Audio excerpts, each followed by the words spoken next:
آپ کہو بلند آواز میں ہم سے جو غلطی ہوئی اللہ معاف کر دے، آپ بھی معاف کر دیں، اب ہم اپنے کسی رہبر کو اکیلا نہیں چھوڑیں گے۔ تم نے اگر رہبروں کو اکیلا چھوڑا ہے تب حکومتوں کی ہمتیں بڑھتی ہیں کہ وہ کبھی مولانا کلیم صدیقی کو بند کر دیں اور کبھی مفتی سلمان اظہری کو بند کر دیں۔ لا حول ولا قوت الا باللہ۔ ہم سب ایک ہیں، مسلک کی بنیاد پر لڑائیاں بند کرو۔ اگر آپ کو کسی مسلک سے تعلق ہے بہت مبارک، لیکن ہمارا اصل مذہب کلمہ طیبہ لا الہ الا اللہ، ہمارا کلمہ ایک ہے، ہمارا قرآن ایک ہے، ہمارا قبلہ ایک ہے، ہمارے رسول ایک ہیں، ہمارا رب ایک ہے، ہمارا دین ایک ہے اور ہمارا انجام بھی ایک ہے۔ کسی طرح کا جھگڑا نہیں۔ یہ اہل سنت کی مسجد ہے اور یہ تبلیغیوں کی مسجد ہے۔ اللہ کرے اب یہ سب ختم ہو جائے، ہم سب ایک دوسرے کی مسجدوں میں جا کر نماز پڑھیں۔ مسجد کسی کی نہیں ہے، مسجد تو اللہ کی ہے۔ گلے مل جاؤ، ایک دوسرے کو دعوتیں کرو، ایک مسلک کے علماء دوسرے مسلک کے علماء کو کی دعوت کریں، دسترخوان بچھائیں، ان کے ہاتھ چومیں، ان سے دعا کی درخواست کریں۔ یاد رکھنا ہر مسلک والوں میں کچھ خوبیاں ہیں، یہ سب مسلک مل کر ایک امت بنے گی۔ اب کب تک یہ مسلک کا ہم لوگ ڈھول پیٹیں گے؟ اب بن جاؤ ایک امت، اس لیے کہ دشمن ایک امت بن گیا۔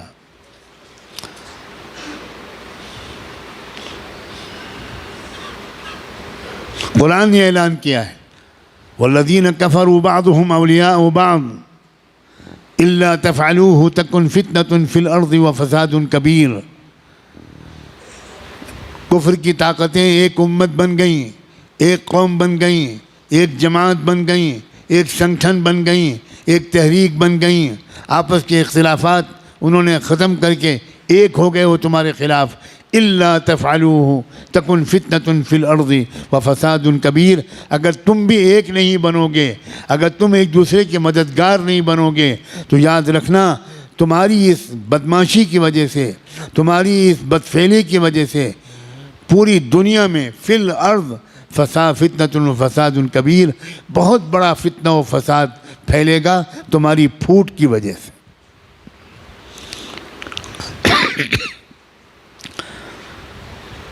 اب تو نہ مدرسے چھوڑے جا رہے ہیں، نہ درگاہیں چھوڑی جا رہی ہیں، مدرسوں پر بھی بلڈوزر چل رہے ہیں، مسجدوں پر بھی بلڈوزر چل رہے ہیں، اور درگاہوں پر بھی، مزاروں پر بھی بلڈوزر چل رہے ہیں۔ واہ واہ واہ واہ۔ اب بھی امت ایک نہیں ہوگی، اب بھی درگاہیں اور مزاریں والے الگ رہیں گے اور مدرسے والے الگ رہیں گے۔ اب تو بھائی خدا کے لیے اب تو ایک ہو جاؤ، ایک ہو کر مضبوطی کے ساتھ ایک طاقت بنو، اور اس بات کی عادت ڈالو کہ جب یہ میرے جیسا کوئی کہنے والا یہ بات کہے تو جس مجمع کے سامنے کہے اس مجمع میں سے کم 50% لوگ وہ باقاعدہ اپنے علاقے کے ذمہ داروں کے ساتھ آئیں، میرے پاس آئیں، میرے جیسے لوگوں کے پاس آئیں اور تفصیل پوچھیں کہ ہم اپنے ملک کو سنبھالنے کے لیے کیا کریں۔ نوجوانوں آؤ گے یا چوڑیاں پہنا دوں میں تم کو؟ میں چوڑیاں بھیجوں؟ میں سچ کہتا ہوں میرا دل بہت دکھا ہوا ہے، بہت دکھا ہوا ہے۔ اور مال والوں اپنے مال کو شادیوں میں خرچ کرتے رہو گے؟ بتاؤ، جواب دو۔ شادیوں میں خرچ کرو گے یا قوم کی حفاظت کے لیے خرچ کرو گے؟ کہاں خرچ کر رہے ہو قوم کی حفاظت کے لیے؟ 10 روپے تمہاری جیب سے نہیں نکلتے قوم کی حفاظت کے لیے، اور شادیوں میں لاکھوں روپے سودی قرضہ لے کر خرچ کر رہے ہو۔ میں تم سب کو اللہ کے حوالے کرتا ہوں، جن لوگوں نے مال کو شادیوں میں خرچ کیا ہو اللہ آج ان سب کا نام لکھ لیجئے۔ اگر وہ توبہ نہ کریں اور اگر وہ معافی نہ مانگیں تو اللہ ان کو بدترین سزا دیجئے، شرمناک سزا دیجئے، عبرتناک سزا دیجئے۔ رمضان کے جمعے میں زندگی میں پہلی مرتبہ یہ میں بددعا دے رہا ہوں۔ کیا ہو گیا ہے تم کو؟ تمہارے لوگ جیلوں میں ہیں، ان کا مقدمہ یہ لڑا جا رہا ہے۔ تمہارے لوگ بھوک سے مر رہے ہیں۔ جو لوگ جیل میں ہیں ان کا گھر والوں کا حال پوچھتے ہو کبھی کہ ان کے گھر پہ افطاری ہوتی ہے کہ نہیں ہوتی؟ ان کے گھر پہ سحری بنتی ہے کہ نہیں بنتی؟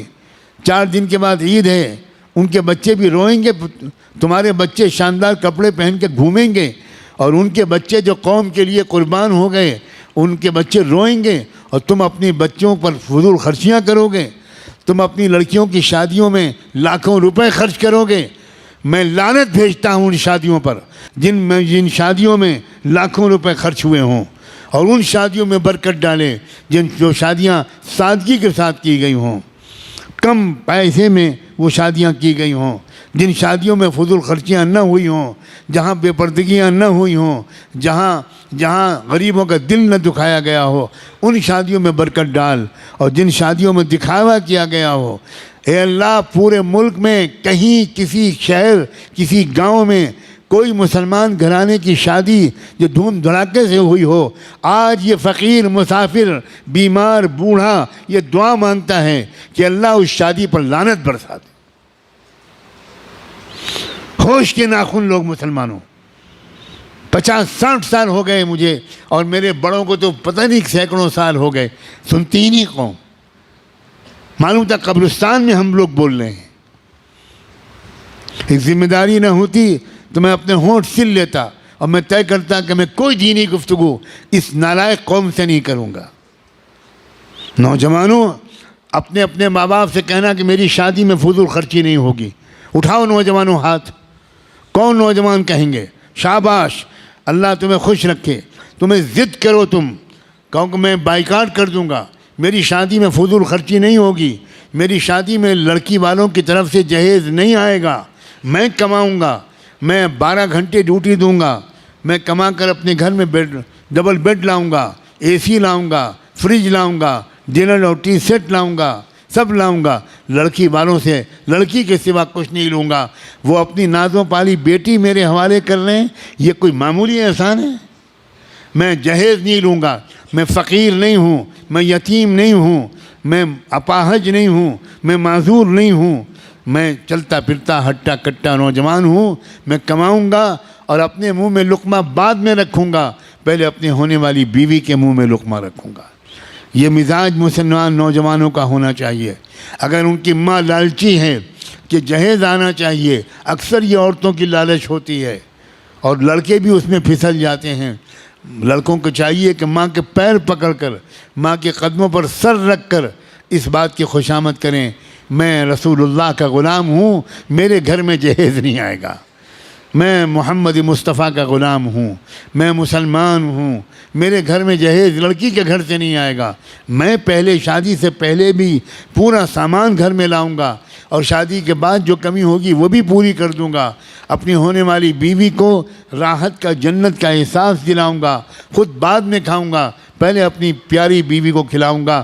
لیکن امی جہیز لڑکی کے گھر سے نہیں آئے گا، میں عام آدمی نہیں ہوں، میں رسول اللہ کا غلام ہوں، میں رسول اللہ کا امتی ہوں۔